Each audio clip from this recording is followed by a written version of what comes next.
అందరికీ నమస్కారం. నేను మీ గోపాల్ అయ్యంగార్. 25వ తారీఖు ఫిబ్రవరి నుంచి 2వ తారీఖు మార్చి 2024 వరకు మేషరాశి నుంచి మీనరాశి వరకు వార ఫలాలు ఉన్నాయో తెలుసుకుందాం.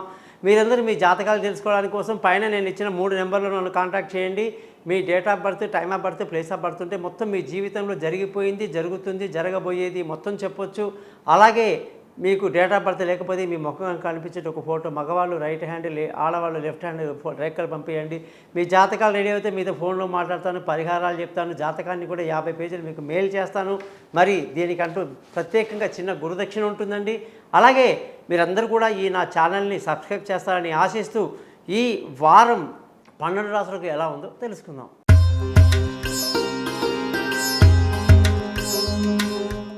మిథున రాశి వాళ్ళందరికీ కూడా 25వ తారీఖు ఫిబ్రవరి నుంచి 2వ తారీఖు మార్చి వరకు కానీ చూసుకుంటే ఈ వారం అంతా కూడా ఎంతో అనుకూలమైన వాతావరణంలో సంతోషంగా ఆనందంగా గడుపుతారండి. అలాగే మీకు భాగ్యస్థితిలో మీ రాశ్యాధిపతి రావటం మీకు ఎంతో అదృష్టాన్ని కలిగిస్తుంది. అలాగే ధనయోగం బాగుంది, కుటుంబంలో సంతోషం బాగుంది, పిల్లల చదువులో పురోగతి బాగుంది, బంధువుల స్నేహితుల సహాయ సహకారాలు పెద్దగా లభించినప్పటికీ మానసిక ధైర్యాన్ని బాగా కలిగి ఉంటారు. విలువైన వస్తువులు, భూములు, వాహనాలు, ఇళ్ళు ఏదైనా సరే కొనడానికి ఎంతో అనుకూలమైన వాతావరణం ఈ వారం మీకు కనిపిస్తూ ఉంది. సంతానం విషయంలో మీరు చక్కటి సంతృప్తిని కలిగి ఉండాల్సి ఉంది. అలాగే దూర ప్రయాణాల్లో కొంత జాగ్రత్తలు తీసుకోవాలి. అలాగే కొన్ని తెలివి తక్కువ నిర్ణయాలు తీసుకునే అవకాశాలు లేకపోలేదని కూడా చెప్పవచ్చు. ముఖ్యంగా ఆరోగ్యపరమైన విషయాల్లో జాగ్రత్తలు తీసుకుంటూ ముందుకెళ్ళాలి. భార్యాభర్తల మధ్య చక్కటి సహిత్య కలిగి చాలా బాగుంటారు. పెళ్ళి కాని వాళ్ళకు పెళ్ళి కుదురుతుంది. దూరంగా ఉన్న వాళ్ళు కలుసుకుంటారు. అదృష్టం ఈ వారం మీకు చాలా బాగా కలిసి వస్తుంది. తండ్రి, మేనమామ, అలాగే బాబాయ్ వాళ్ళ సహకారాలు బాగుంటాయని కూడా మనం ఈ వారం మనకు చెప్పచ్చు.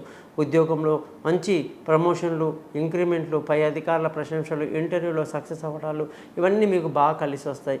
వ్యాపారం చేసే వాళ్ళందరికీ కూడా వ్యాపారంలో తీవ్రమైన నష్టాలకు గురయ్యే అవకాశాలు ఉంటాయి. కాబట్టి ఆచితూచి అడుగు వేయడం చాలా మంచిది. మీకు ఖర్చులు కానీ చూసుకుంటే ఈ వారం విపరీతమైన ఖర్చులు ఉండే అవకాశం ఉంది. మీరందరూ కూడా బుధ మంత్రాన్ని రోజు 17 సార్లు చదువుకోవటం ఎంతో మేలు కలిగిస్తుంది. ఈ వారం మీ ఫలితాలు చూశారు కదా. మరి మీ జాతకాలు తెలుసుకోవాలంటే మీ యొక్క date of birth, time of birth, place of birth నా నెంబర్కి పంపించండి. మీ జాతకం రెడీ చేసి మీతో నేను ఫోన్లో మాట్లాడతాను, పరిహారాలని చెప్తాను. అలాగే నా యొక్క యూట్యూబ్ ఛానల్ని సబ్స్క్రైబ్ చేయడం మర్చిపోకండి. నమస్కారం.